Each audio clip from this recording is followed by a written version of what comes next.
Do you wake up every day fired up to make a difference? Are you committed to taking your nonprofit to the next level and beyond? I have news for you. Success isn't about hard work or passion. It's about having a smart, scalable strategy in place. Hi, I'm Tom Kelly, your nonprofit catalyst. You may know me as the CEO of Charity Our Stay and Donor Books or the author of The $1 Million Nonprofit. What I help nonprofits achieve that give them a significant edge and a clear path to substantial growth is the ability to strategically fundraise and effectively engage their community. And that's what I'm going to share with you right here on the $1 Million Nonprofit Podcast. In each episode, I'm going to take you behind the scenes to reveal the strategies, techniques, and tactics of successful nonprofits so that you can put these into practice immediately to grow your organization. No matter if we are talking about common pitfalls nonprofits make and how to avoid them, exploring how to accelerate your next fundraising campaign, looking at how to attract ideal donors, or everything in between, this conversation is designed to drive your nonprofit forward. Welcome. I'm glad you're here.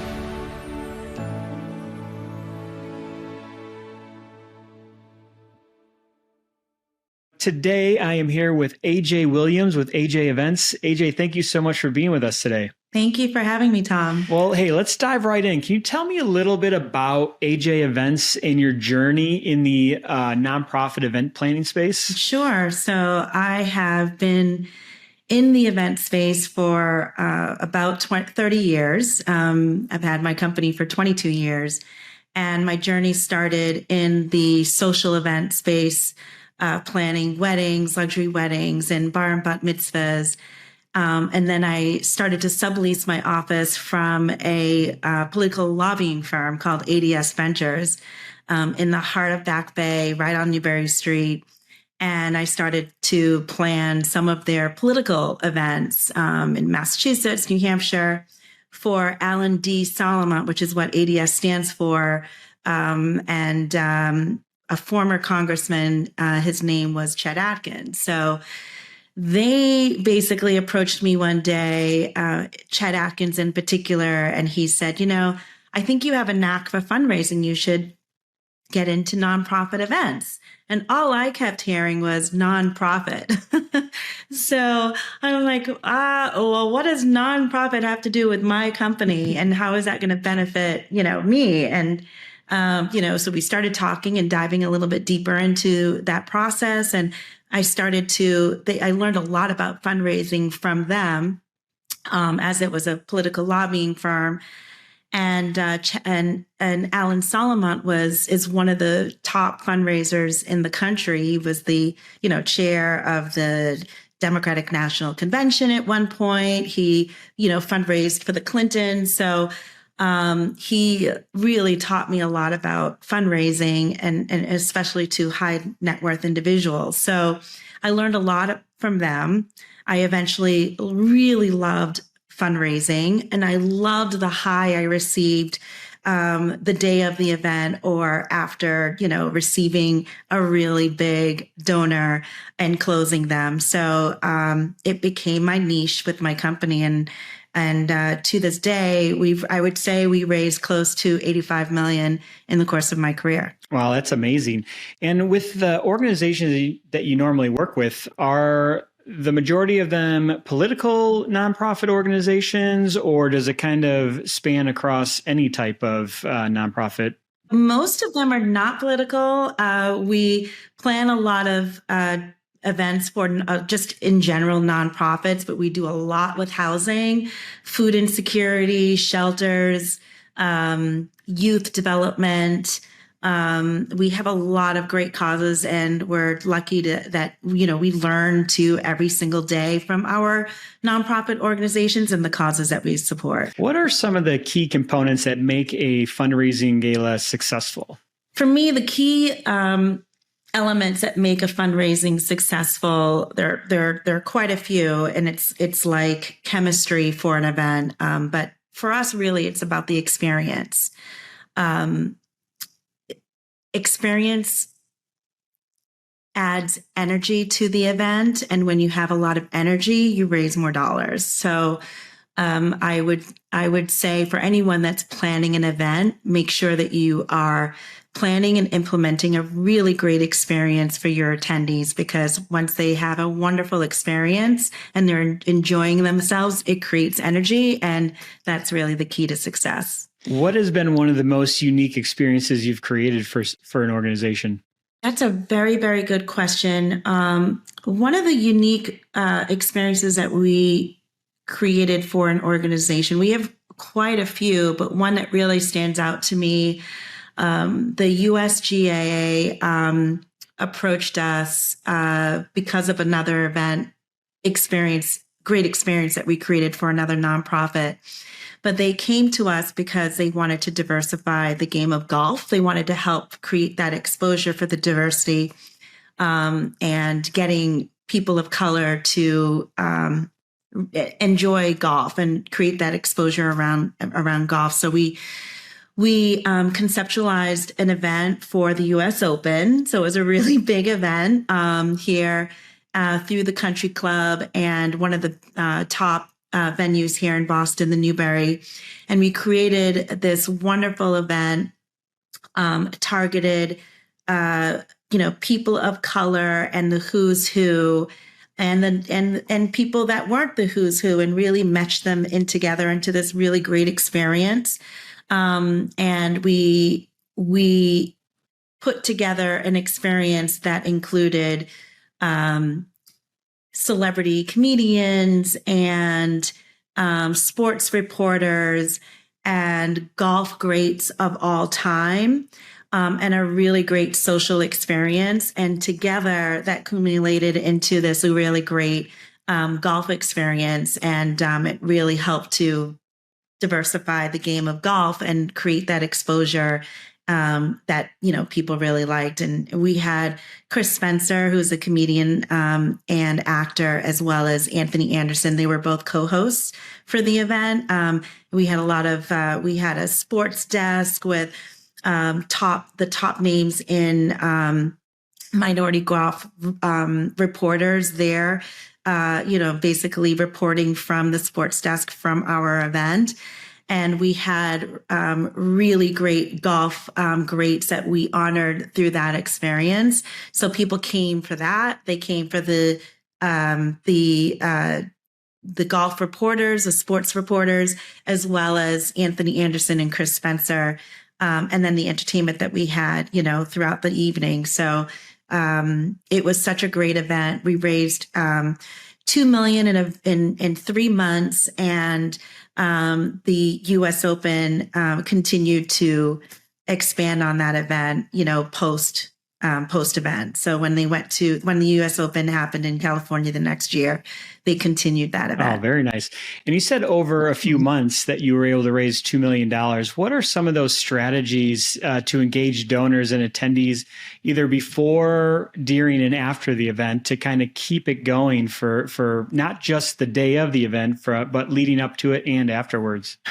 So you really want to create an experience that's really going to dangle that carrot to lure attendees to come to the event. So creating that happy medium and that energy through the event process and the experience that you're creating through the scope of the event. So that is essential. That's key. And then you have to have the right materials to sell those components. So through your sponsor kit, we developed not just your standard sponsorship levels, but we had a main stage sponsor. We had the sports deck sponsor.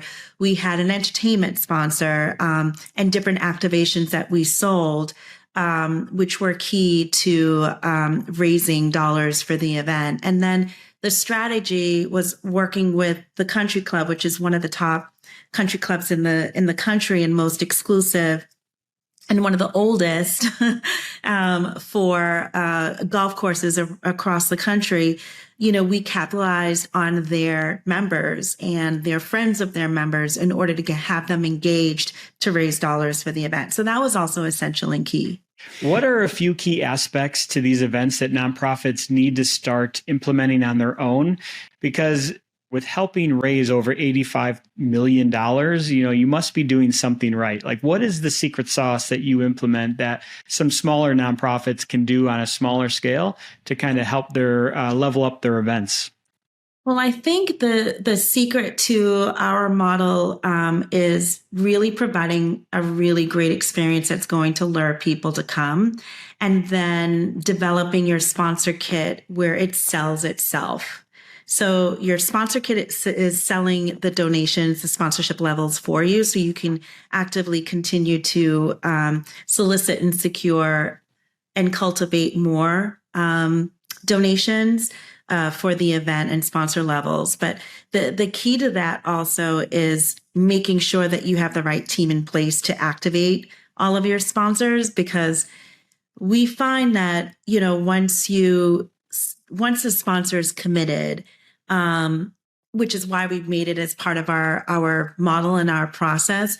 We just find that, once a sponsor is committed, if you don't handhold them properly up until the event and post-event, they may not come back. So you have to cultivate them through the process.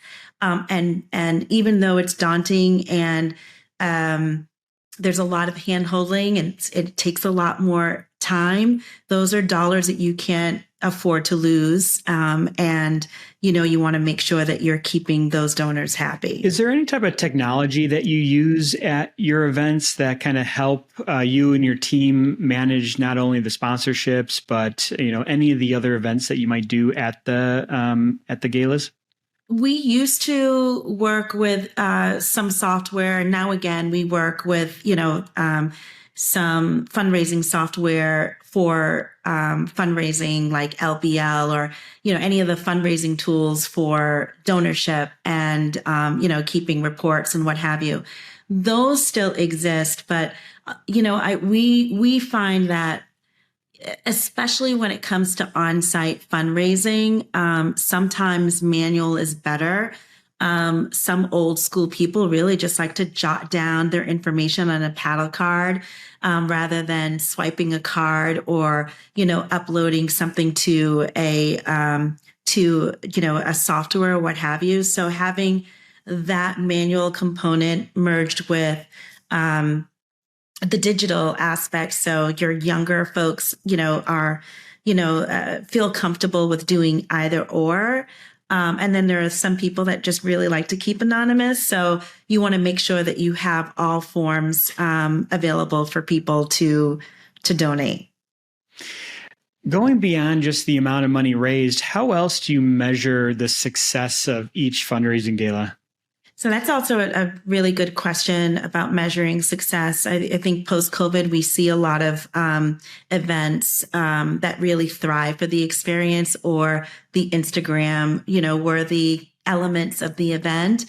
And those are really important. And we have been adding more influencers to our events to create exposure for our nonprofits and for the event and for the fundraising and the different fundraising components that they have and the messaging that we want to spread pre-event and during the event. The Instagram and the influencers are definitely key. And you can measure that exposure by, showing the results of the stories and the amount of people that are liking, the stories and the posts that the influencers are sharing. And then through QR codes, you can also track that data as well, especially if there's a fundraiser or you're fundraising as part of that campaign. But that's a really, really great way to measure the success of whatever campaign you tie that influencer to. And I think a lot of smaller nonprofits, they don't realize the power of just taking a 5-minute maybe video of the event and having an editor for a few dollars an hour, just kind of edit it down to create some of that online content that can last forever. I think it goes a long way. So it's kind of that's a great nugget that you're the first person I've heard talk about that, but it's like, yeah, it's a no-brainer. Just take a few minutes, Just take a iPhone, open up the camera app and just start recording, and then have someone else edit it down to create you a nice little reel, anything, any type of promotional that you can use even for next year. Yeah, I mean, we use influencers in a bunch of different ways. We have an event called Boston Winter Ball, and we have a team of influencers, actually. We have a team that helps to promote the event and sell tickets and promote any of the activations that we have on site. And we've seen our event go from 700 people to over 1,500 and sell out of tickets 500 people more at a clip from year to year. So adding influencers to your event is really important. Even if you have some that are culinary or sports influencers or fashion influencers that are saying, oh, what am I going to wear to the red carpet part of the fundraiser? That gets people excited. It creates a lot of energy. And then, people really want to, purchase tickets or even buy into the sponsorships because you're creating exposure, you're creating buzz for the event. The key word there is buzz. And then day of the event, that influencer is showcasing what the event actually is. And it just makes people, want to create their own stories and share them as well and share their own experience at the event. So it's a trickle effect. Yeah, I love it. that you want at your event. Yeah. And it's such an easy thing to do. It's just one of those little things that has such a big impact that nobody really thinks about, and you just have to do it and figure out how you edit it down later, but just start taking the photos now. What advice would you give a nonprofit planning their first fundraising gala? So the advice that I would give to someone planning their first fundraiser is to make sure that they have a really strong co-chair or three. Make sure that they have a strong committee and a working committee, and make sure that they're engaged. Fundraising is a numbers game, so you want to make sure that you have the right people in place, and you also want to make sure that you have the right honoree as well, or honorees, plural. Again, it's a numbers game. So the more, I think 1 to 3 is a good number, for co-chairs and for the honoree, to help secure your space, with dollars pre-event before doors open. And then, if the nonprofit that's planning their event for the first time has a cushion to bring in a local celebrity or a local well-known person that's going to draw attendees to the event as host or MC or even entertainment, I would add that on to help secure the media stage and create that buzz for the event. After raising over $85 million for the nonprofits that you work with so far, what are some of the common mistakes that you've seen other nonprofits make when planning their fundraising galas, and how can they avoid those? So I'll start with the event and event execution. So the most common mistakes that I see nonprofits or any event, fail on is registration. So the registration is your first impression of the event. For fundraising, I would say if they add the auction at the end of the program, some programs can be really long and tiresome for attendees. And if you have the auction at the end of the program, people are tired and sometimes they're just tired of talking heads. And sometimes people leave because they're like, okay, I've had enough, or they have to go to the next event. So you lost that person. So I always say, have the auction at the beginning of the program. You have them when they're fresh. They've had a cocktail or two. Their energy's high. Engage them, solicit and secure them right away. So that's the big golden nugget that I would say is important for a nonprofit. And then just making sure that they're cultivating their donors from start to finish, and that they're properly thanked, during and especially after the event. People love thank yous, and that extra thank you goes a long way. So what's next for AJ Events? Are there any new trends or innovations in fundraising that you're excited about coming down the pipeline?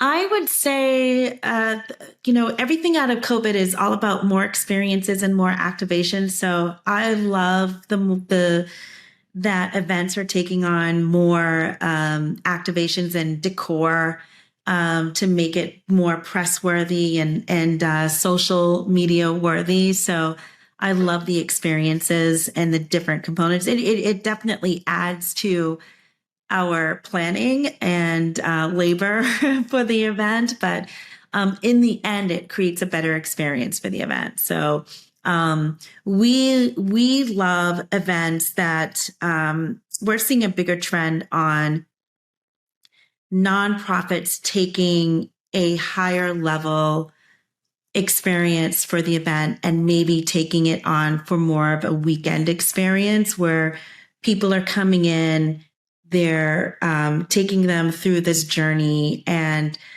cultivating them properly and on a smaller, intimate way. They have this grand gala the next day, and then the next morning or afternoon is a great way for them to, basically have more me time and cultivate those relationships on a deeper level. So we're really excited about some of the clients that we have received that are taking that route, because I think it deepens the relationships with the individual donor or corporate sponsor for multi-year and 6-figure or more donations. So that's the world that I'm excited about. I never would have thought about turning a single night event into a weekend experience. And I can definitely see the value of that, especially when you just said cultivating the 6-figure donor and the sponsor. They want that, right? If they're willing to give you, 6 figures plus, they're kind of expecting that type of that treatment and that experience. And you're right. It's all about building relationships. And whatever you can do to kind of, keep them in your world and build that rapport with them, I think goes a long way. Absolutely. So AJ Events, is it strictly in the Boston area, or do you spread out across the country? So we are primarily in the New England market. We plan events and fundraisers in Boston, Nantucket, New York, but we also service the DC and Florida market. But we've also planned events in California as well. So we're everywhere. And we also work with we're starting to work with a lot of event planners and event designers that work with nonprofits, and we come in as the event strategist and fundraiser, to help take that charitable event to the next level. Well, that would be amazing to kind of see you spread across country even more. I hope all of this exposure and all the great things that you're doing helps you kind of expand your business. That's for sure. Thank you.